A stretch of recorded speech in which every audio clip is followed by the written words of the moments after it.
time for the breakdown segment with Miami head coach Manny Diaz. Coach, what do we have today?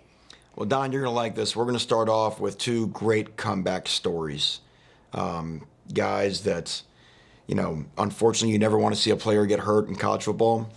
Sometimes guys do. We've got a phenomenal medical staff. We've got a phenomenal training staff here at the University of Miami that can rehab these guys, get them back, and you want them to have the reward, because that's a lot of lonely days when the team's off practicing or lifting weights in this area and you're all out there alone. And but some guys, worked hard, and you want to see what they get on the game, and we saw it this week. And we'll start off with, I know, one of your favorites, Navon Donaldson. Oh, yeah. Good. So this is in the second quarter right here, and Navon's come in at left tackle for Ja'Kai Clark, and just what you would want to see out of a left guard. And watch this block bang. The linebacker goes to blitz, and turns out that's a bad idea. Watch Navon lift this guy up off the ground and move him 5 yards deep in the backfield. And then there goes a blur behind him. That's Cam Harris running untouched in the end zone. Watch from the end zone, Don. You'll love this. Watch this block coming right here. Wow. Great job. Very nice. Big time effort. Watch DJ Scaife. Watch DJ finish off right here. Corey stumbles, but DJ does, striking his man, running his feet on contact. I always say, you watch the line, watch the guys in the white helmets get past the line, and look at this. Look at that highway right there that Cam Harris can run through. Okay, Coach, we can't forget Zion out there at left tackle. He does a great job, but go back to Navon. It's like you coach linebackers forever. How do you coach a linebacker say when you hit this wall and you get moved backwards? What do you do? Yeah, don't run into a refrigerator. That'd be the first thing I would tell him. I'd say try to pick a side. He tries to at the end, but but to Navon's credit, he does a great job as a guy tries to come inside. He stays with them and watch, and just watch, the footwork. Coach Justice works on the footwork. Watch how he just takes short steps, keeps those feet moving after contact, and see how the feet don't stop right there? That's right. And that's where the power goes. And like I said, in every step, there's our training staff, David Feely, his staff, and building, Navon's strength back. Really nice job. You got to also shout out Jared Williams here on the backside. Watch him cut his guy off right there. By the time he tries to get free, Cam's gone. So really, really nice job. Now we saw all the turnovers from the game, and here's another one. Okay, and it's going to start off great defensive football. A lot of guys doing right. Okay, Quincy Roche slips a block and is in the backfield, which is exactly what we want, because now the running back's got to run sideways, east and west, and that's how we become a great tackle for loss team every year. Wayman Steed is lined up out here at will linebacker against their tight end, and he's going to set an edge right here and turn this play back in to all of his pursuing Hurricanes. Watch, he does a nice job, sets an edge on the tight end, and what we always say at Miami, if we could play defensive football, pretend the football field only was as wide as the numbers. How much easier would it be to defend that space? And if you know that, then all your teammates, all they ever have to do is run the length between the two numbers. It's a shorter field. Makes it much easier to play. So Wayman does a great job, great physical tackle, and that allows guys like Jade Silvera. We've talked about his effort on this show before. Watch Jade Silvera's effort comes out of the stack. Watch how no one in the defensive line ever breaks stride. Everyone full speed of the ball. Bam. Violent two-man sandwich on the running back. But now look, there's a ball on the ground.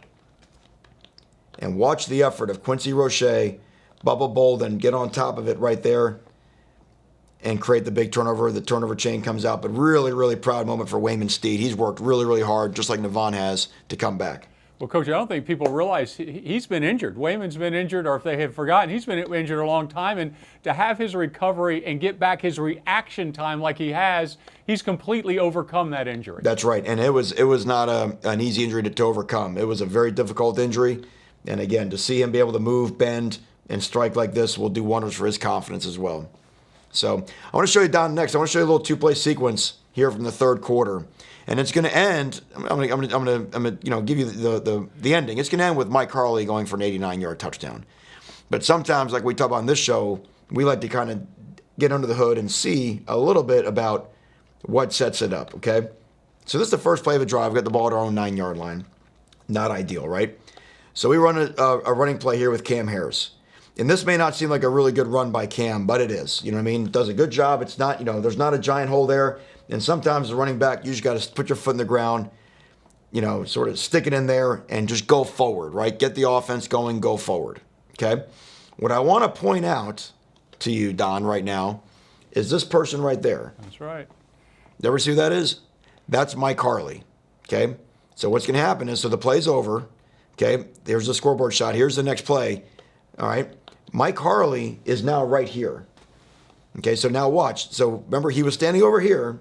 Obviously, there's been a little bit of time has elapsed, and we're right there. You see Miami is all lined up, which means that a guy like Mike had to sprint all the way across the football field to get to that spot. Now, the defensive backs that were covering him on the last play, okay, are all standing straight-legged. They don't have the call yet. The defensive line, look at the offensive line's ready to play.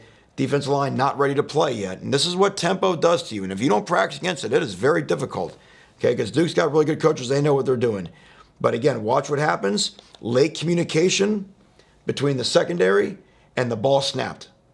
So look at the position that 39 is in when the ball snapped. Not ready to play. And then all we run is two guys simply going vertical, and look what happens.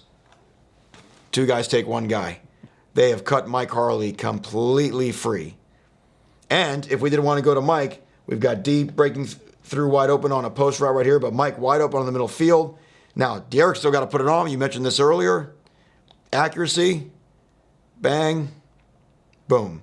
And that's an example of, even on that first down play when we ran the zone play for 2 yards, what's that doing? That sets up our tempo. And going forward gets the tempo set up. And for a guy like Mike to sprint all the way right there, he didn't know he was doing it to catch an 89-yard touchdown pass.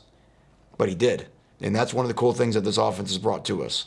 Coach, when you look at this offense and what it does to the secondary, the tempo is really disrupts communication of an entire defense. And that, from you being a coordinator for so many years, that creates problems if the defense can't communicate. Yeah, it absolutely does. And if you think about, and then there's another problem. It tires out the defensive line. So when I'm not in a stance and I'm not really comfortable, Duke's got outstanding defensive ends.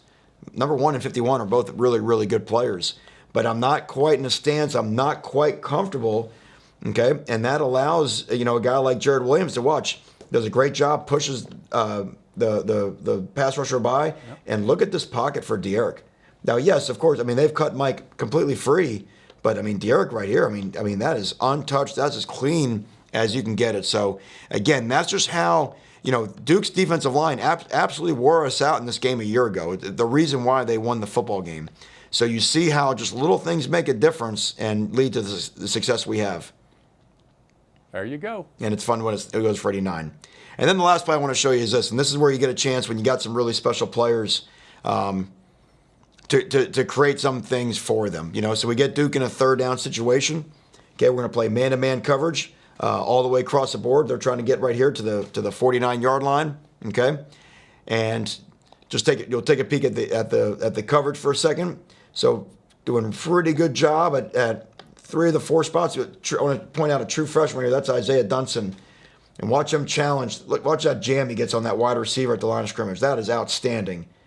Challenge. Just all over that guy, all over the guy. We're not in great shape there. We're in really, really good shape here. Okay? But by the time the quarterback goes to hit his plant step on his drop, there's really nobody close to getting the first down that looks even, possibly open. Okay? But that's not the worst of his problems. Let's go to the end zone, Don. Let's find out what this guy's got going on. Okay?